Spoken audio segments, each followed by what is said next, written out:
You're going to help us, señorita. One way or another. Maria Santos stared at the three men who'd just walked into her clinic after hours. The leader's gold teeth caught the light as he smiled, the kind of smile that promised pain. "We're closed," she said, keeping her voice steady. "Not for us." They thought she was just another small-town nurse. Defenseless. Alone. Easy target. They had no idea her boyfriend was a Navy SEAL. And they definitely didn't know he was already on his way. "What do you want?" Maria asked. "Partnership," the man said, stepping closer. "Your little clinic is about to become very important to our business." Maria's phone buzzed. Text message. "Problems at the clinic?" She glanced down. Jake somehow knew. He always knew. The cartel made their first mistake walking through her door.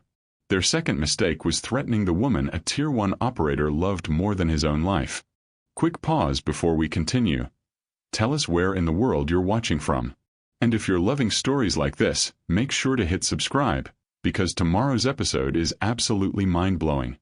Maria had opened the Esperanza Free Clinic 2 years ago with nothing but determination and a loan she was still paying off. The border town needed medical care that didn't ask questions or demand insurance cards. She'd grown up here, watched families suffer in silence because they couldn't afford treatment. Her parents had called her crazy. "You could work at any hospital in San Diego," her mother had argued. "Why throw your career away on people who can't even pay you?" But Maria saw what others didn't.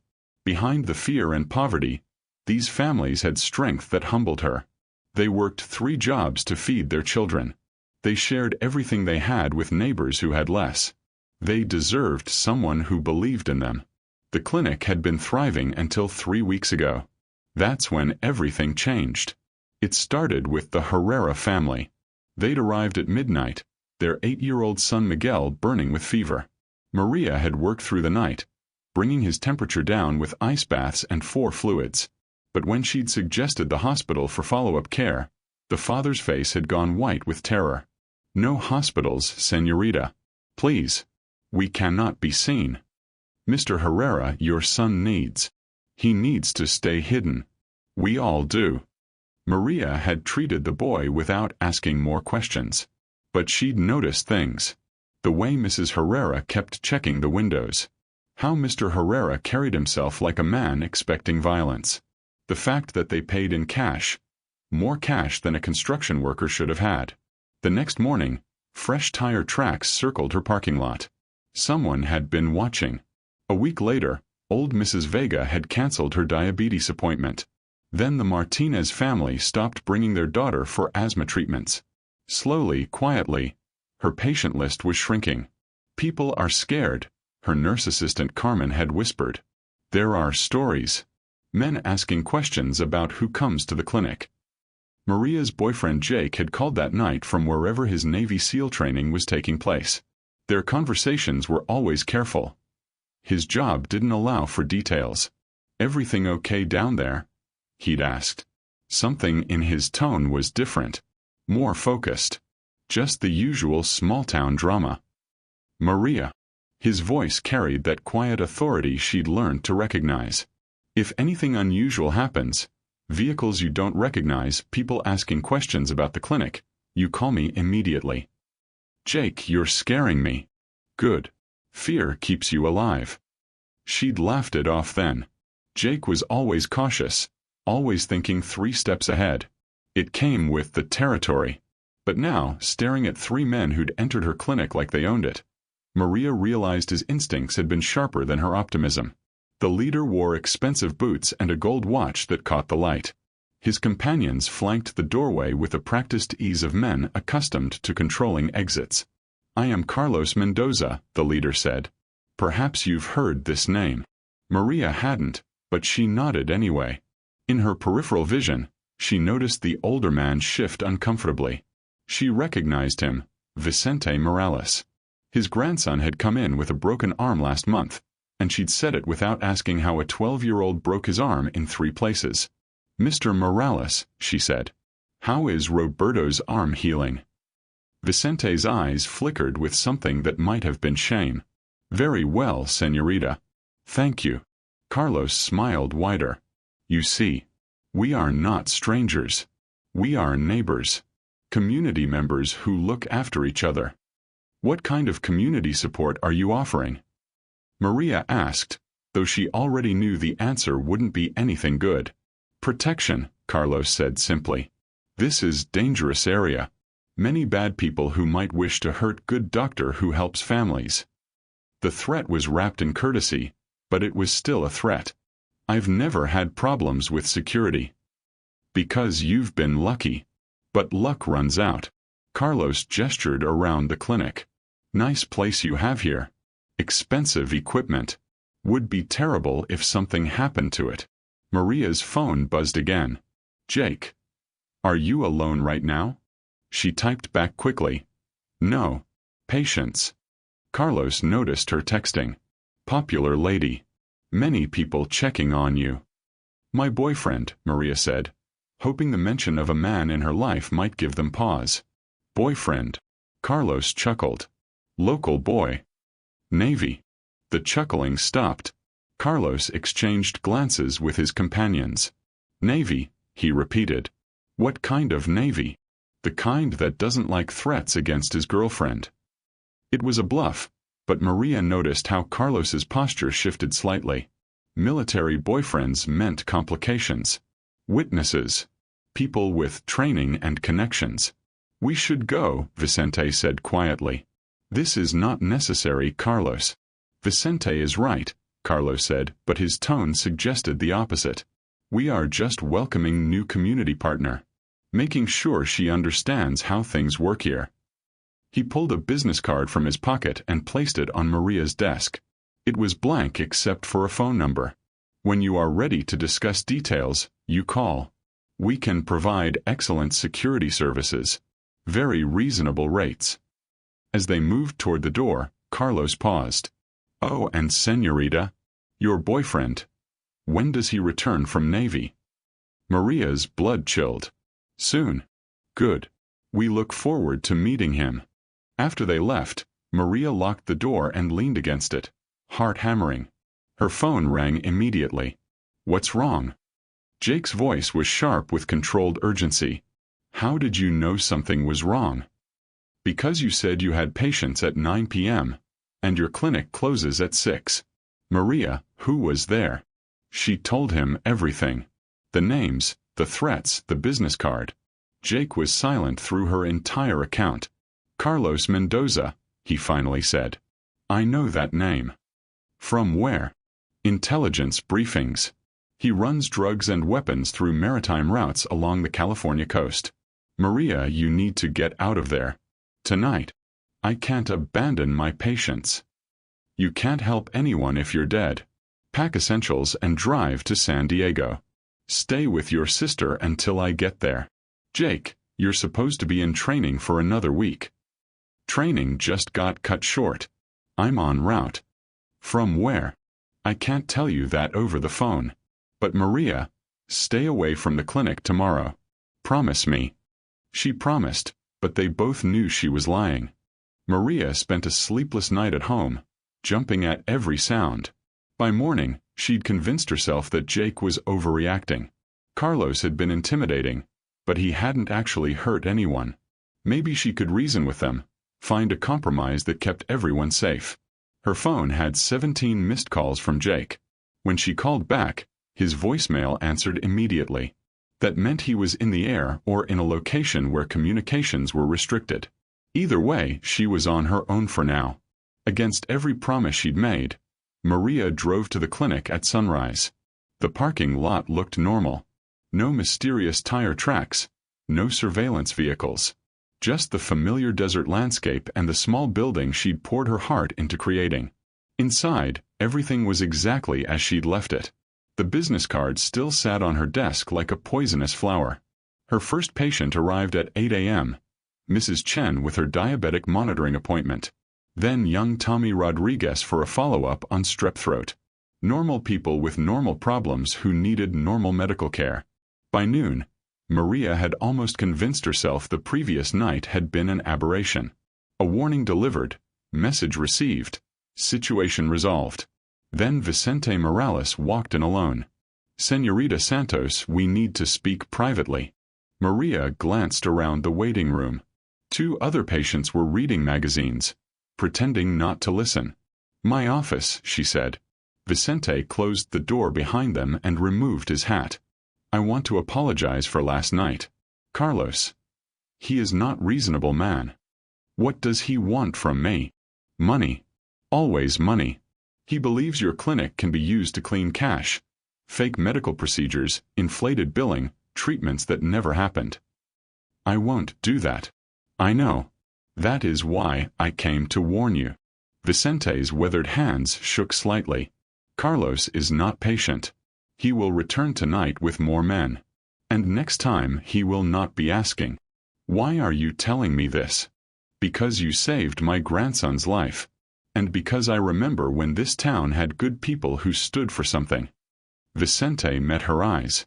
"You should leave. Today. Before dark. This clinic serves 60 families. I can't just disappear.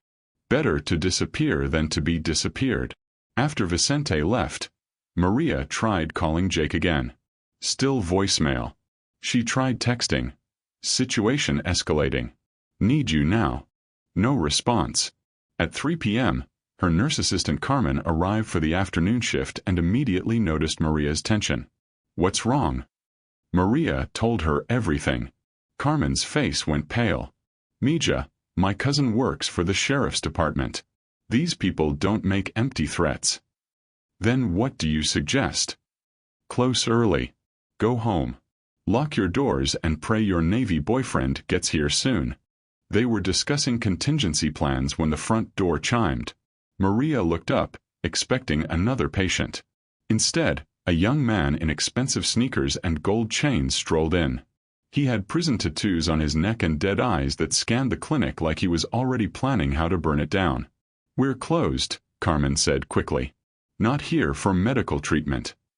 His accent was pure Los Angeles Street. "Here to check on security.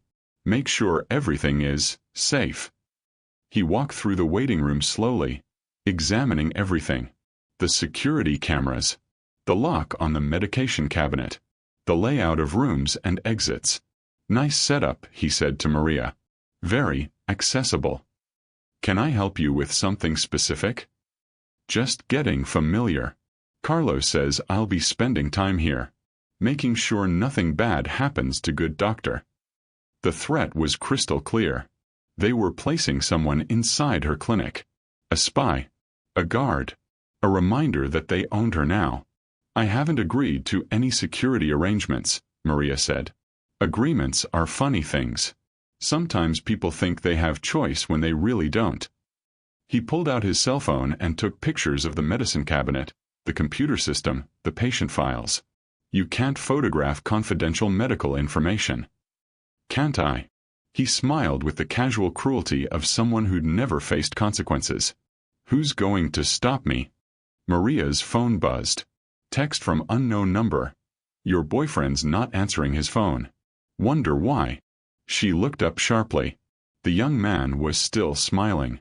"Problem?" he asked. Before Maria could respond, her phone rang. Jake's number. "Don't answer that," the young man said. Maria answered anyway. Maria listened carefully. The line went dead. The young man had grabbed her phone and ended the call. "Rude to take calls during business meetings," he said, pocketing her phone. Carmen stepped forward. "You can't. I can do whatever I want. This is my town now." That's when Maria realized they'd moved beyond intimidation into open occupation. They weren't asking for cooperation anymore. They were taking control. "When does Carlos want to meet again?" Maria asked. "Tonight. After your last patient leaves. And Señorita." He headed for the door. "Don't even think about calling for help. We'll know." After he left, Carmen grabbed Maria's arm. "We're closing now. Right now." "Carmen, I can't." "Yes, you can. Lock the door. Cancel appointments. This is not about medicine anymore." Maria looked around her clinic, the place she'd sacrificed everything to build. In one day, It had transformed from sanctuary to prison. Her personal phone was gone, but the clinic had a landline. She tried calling Jake's number, but it went straight to voicemail again. "Jake, if you get this. They're not asking anymore. They're taking over. I don't know what to do." Through the window, she saw the same black SUV from the night before pulling into the parking lot. But this time, 4 men got out instead of 3. Carlos had brought reinforcements. And Maria was completely alone. Maria sent Carmen home through the back exit and locked the front door, but she knew it wouldn't keep them out if they really wanted in. Through the window, she watched Carlos approach with 3 companions. The tattooed young man from earlier, Vicente, looking increasingly uncomfortable, and a 4th man she didn't recognize. This one moved differently. Military bearing, alert eyes, the kind of controlled aggression that came from professional violence. The knock came at exactly 6 p.m. "Señorita Santos, time for our appointment." Maria opened the door because refusing would only make things worse. "Busy day," Carlos observed, stepping inside. "Many patients seeking your excellent care." "What do you want, Carlos?" "Direct. I like this." He gestured to his companions. "You met Rico earlier. This is my associate, Mr. Vega." The military-looking man nodded slightly. Maria noticed the bulge under his jacket, the way he positioned himself near the exit. "And Vicente, you know." Vicente avoided her eyes completely. "So," Carlos continued, settling into a patient chair like he owned the place, "have you considered our partnership proposal?" "I can't help you launder money. Laundering is such an ugly word. We prefer creative accounting." Rico laughed. "Tell her what happens if she says no." Carlos raised a hand. Rico has no patience. "I prefer civilized discussion." "There's nothing civilized about extortion." "Extortion?" Carlos looked genuinely hurt. "We offer legitimate security services. Protection from very real dangers." "What dangers?" Vega spoke for the first time. "Fires. Break-ins. Accidents." His voice carried the flat tone of someone describing weather. "Terrible things happen to businesses without proper protection." "And your patients," Rico added. "Hard to provide medical care if patients too scared to visit." The threat to her patients hit harder than threats to herself. These families trusted her. They had nowhere else to go. "How much?" Maria asked. "Smart question." Carlos smiled. 5,000 monthly for basic security, plus occasional medical services for our associates." "I don't have $5,000. But your clinic generates income. Insurance payments, cash patients, equipment financing. We can help maximize revenue streams." "Through fraud. Through efficiency." Maria's landline rang. Everyone froze. "Answer it," Carlos said. "Speaker phone." Maria pressed the speaker button. "Esperanza Free Clinic." "Maria." Jake's voice filled the room, calm and controlled. "Are you okay?" Carlos leaned forward, interested. "I'm fine," Maria said carefully. "Just finishing up with some community partners." "Community partners?" "Local business people. Discussing security arrangements." There was a pause. When Jake spoke again, his tone had shifted slightly. "What kind of security arrangements?" Carlos gestured for Maria to continue. "They're concerned about clinic safety. Offering protection services." "I see." Another pause. "How many community partners are we talking about?" "4." "4. And they're all there now?" "Yes."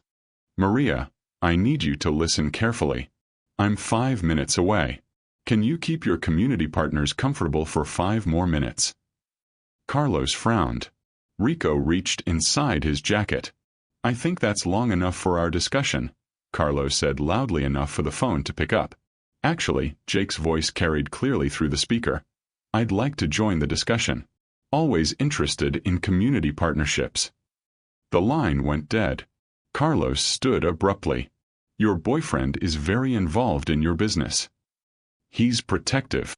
Military men often are." What branch did you say? Maria hadn't said, but she realized Carlos was fishing for information. Navy, she said. What kind of Navy work? Rico had moved to the window. Black pickup truck coming fast. How fast? Vega asked, suddenly alert. Very fast. Through the window, Maria saw headlights approaching at high speed. The truck didn't slow for the parking lot, just turned hard and stopped in a position that blocked the SUV's exit. Carlos's casual demeanor evaporated. This was not arrangement we discussed. The truck's engine cut off. A door slammed. Footsteps approached the clinic. Measured, purposeful, absolutely silent on the gravel. Rico, go see what Navy boyfriend wants to discuss, Carlos ordered. Rico drew a pistol and moved toward the door. That's when everything changed. The front door didn't open. It exploded inward as Jake's boot connected with the center panel. Rico spun toward the sound, weapon rising, but Jake was already inside and moving. What happened next took maybe 2 seconds, but Maria would remember it frame by frame for the rest of her life. Jake intercepted Rico's gun hand, twisted the wrist until something snapped, and delivered a precise elbow strike that dropped the younger man instantly. Vega was already drawing his weapon, but Jake had anticipated this. He'd positioned himself so Rico's falling body blocked Vega's line of fire. Jake rolled right, came up behind the examination table, and threw something small and metallic. It struck Vega's gun hand with surgical precision, sending the weapon spinning across the room. Carlos fumbled for his own pistol, but Jake vaulted the examination table and was on him before the weapon cleared its holster. 2 seconds. 4 men neutralized. Vicente stood frozen in the corner, hands raised. I'm not armed. Jake glanced at him, assessed the threat level, and dismissed him as non-combative. Call 911, Jake told Maria, his voice perfectly calm despite having just dismantled 3 armed men in the space of a heartbeat. Maria's hands shook as she dialed. Police and ambulance to the Esperanza Free Clinic. Multiple injuries. Jake knelt beside Rico, checking his pulse with professional detachment. He'll live. Might have trouble writing for a few weeks. Carlos struggled to sit up, blood trickling from his nose. You have no idea what you've just done. Actually, I do. Jake pulled a badge from his back pocket. Naval Criminal Investigative Service. Special Agent Jake Morrison. Maria stared. NCS. Sorry, I couldn't tell you sooner. Case was classified. Carlos's eyes widened. You're federal? I'm the federal agent who's been building a case against your organization for the past 8 months. Sheriff Patricia Valdez arrived with half the county's law enforcement behind her. Maria had known Patricia since high school, but she'd never seen the sheriff look quite so surprised. Jake Morrison. Patricia examined his credentials. I thought you were Maria's quiet boyfriend who worked construction. Cover identity, Jake said, watching paramedics load Rico into an ambulance. NCIS Special Agent, Counter-Narcotics Division. More vehicles kept arriving. FBI, DA, Border Patrol, ICE.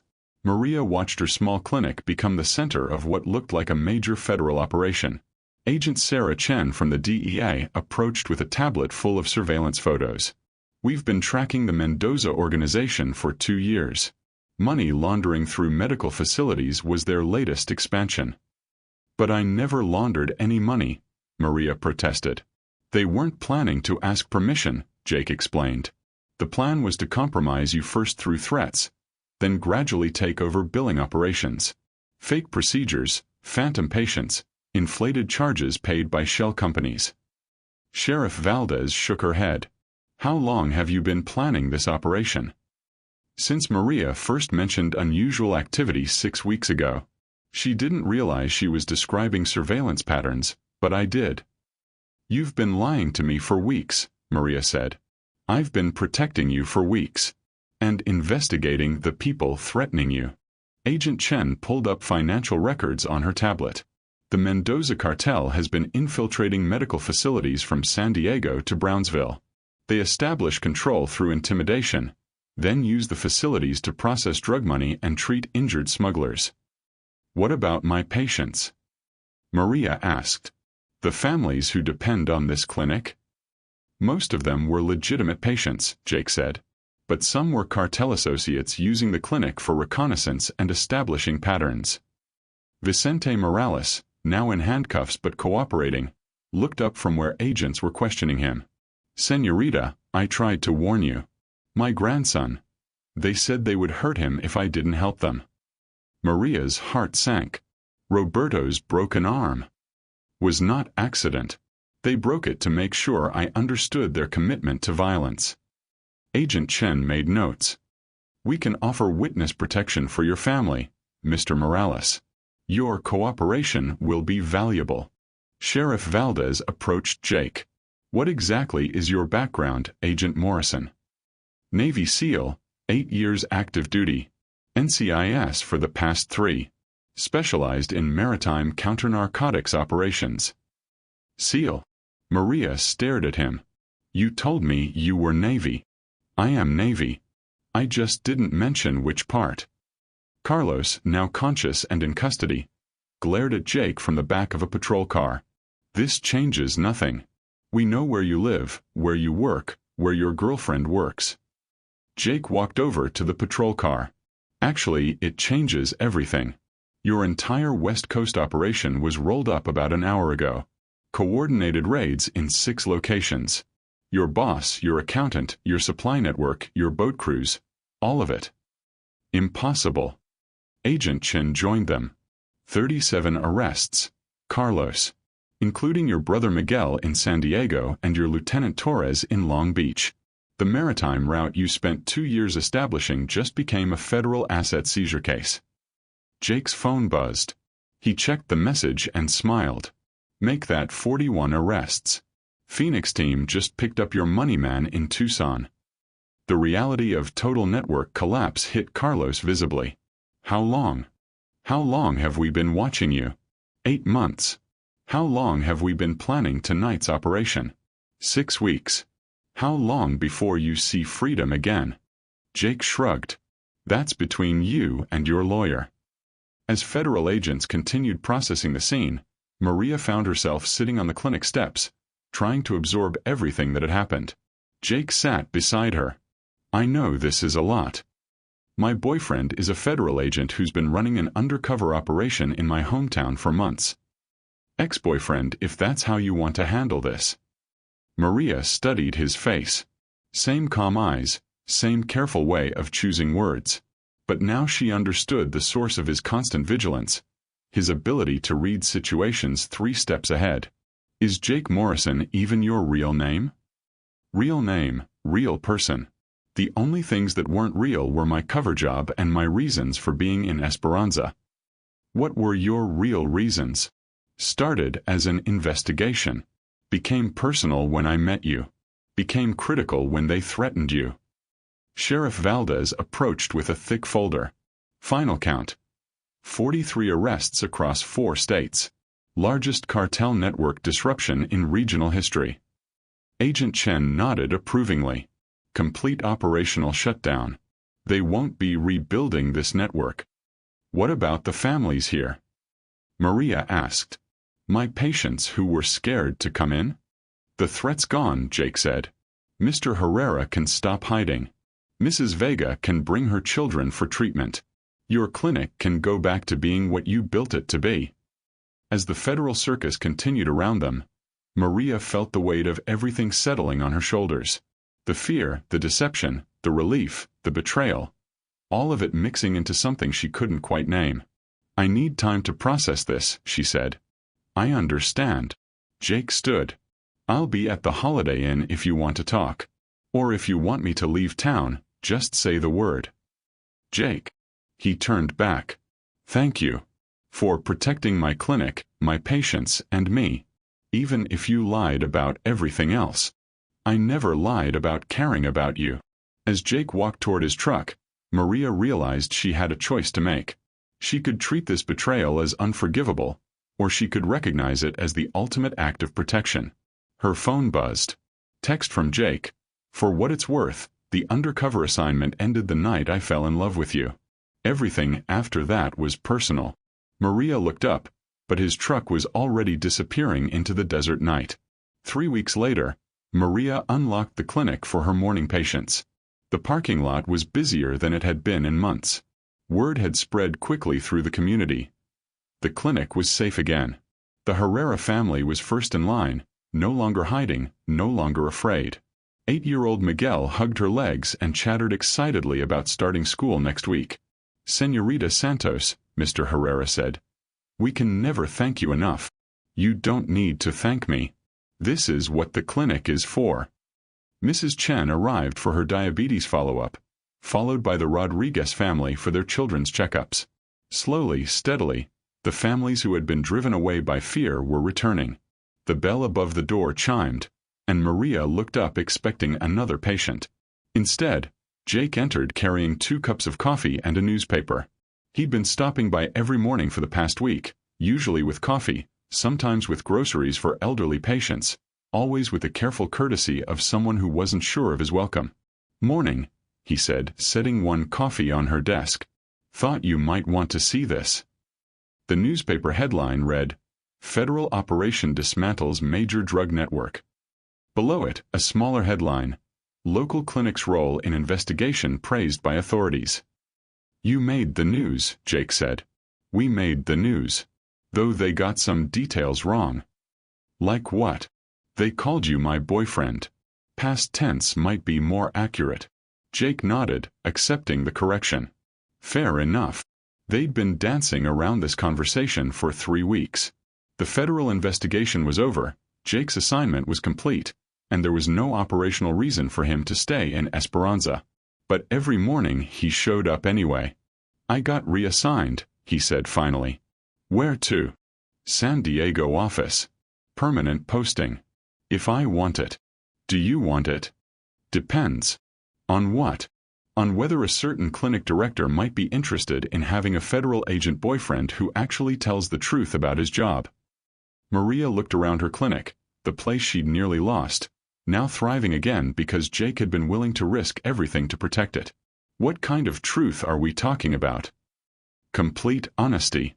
About my work, my background, my cases when they don't compromise national security. About the fact that I've been carrying an engagement ring in my truck for 2 months, waiting for the right moment to ask if you'd be interested in building something permanent." Maria's heart stopped. "You have a what?" Jake pulled a small velvet box from his pocket.